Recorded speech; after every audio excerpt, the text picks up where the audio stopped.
Good morning to you.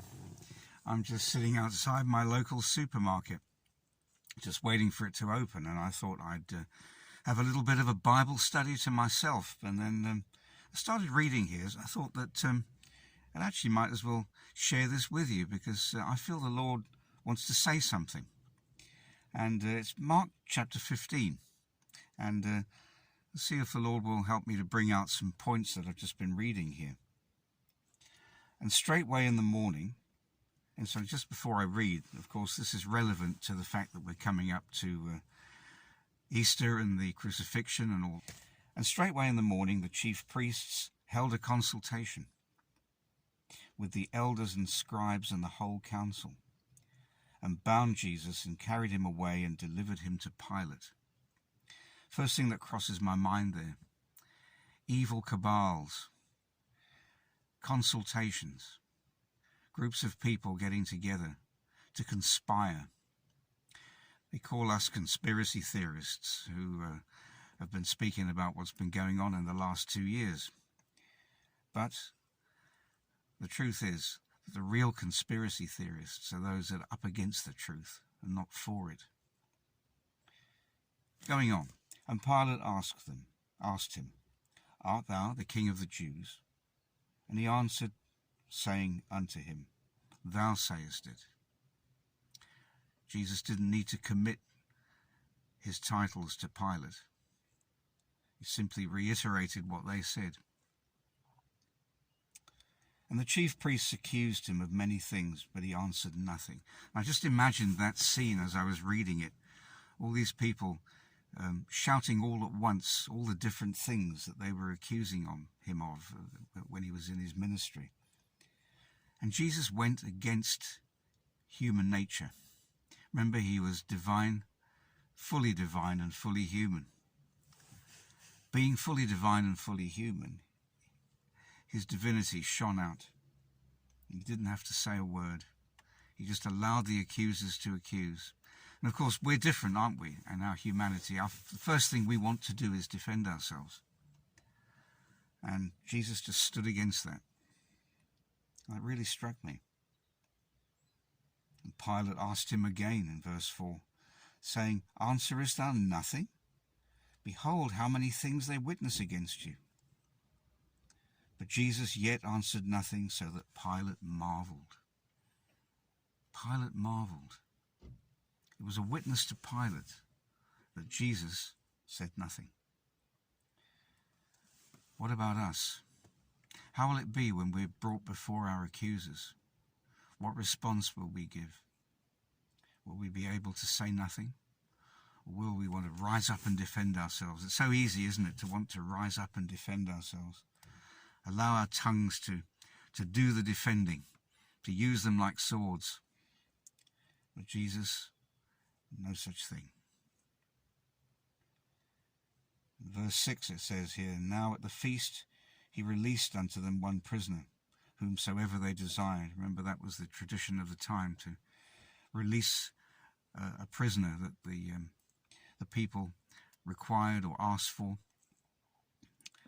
And he goes on, And there was one named Barabbas, which lay bound with them, that they had made insurrection with him, who had committed murder in the insurrection. A really bad dude, as you Americans would say. And the multitude, crying aloud, began to desire him to do as he had ever done to them. But Pilate answered them, saying, Will ye that I release unto you the King of the Jews? For he knew that the chief priests had delivered him for envy. Pilate had some discernment, you could say.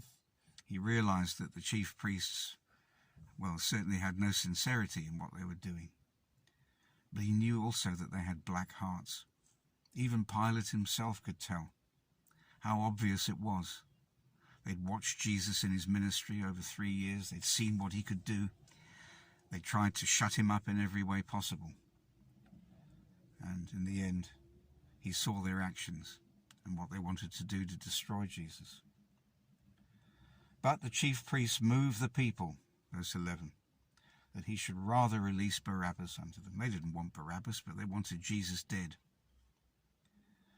And Pilate answered and said again unto them, What will ye then that I shall do unto him, whom ye call the King of the Jews? And they cried out again, Crucify him. Then Pilate said unto them, Why? What evil hath he done? And they cried out the more exceedingly, Crucify him. And so Pilate, willing to content the people, released Barabbas unto them, and they delivered Jesus, when he had scourged him, to be crucified. Two little words: crucify him, destroy him. I thought about the tongue. I thought about how we use our tongues and how we use our voices, sometimes against one another. And it doesn't take many words to destroy a relationship. It doesn't take many words to hurt somebody permanently, that they have a memory in the rest of their lives as to what's been said to them. Words can kill.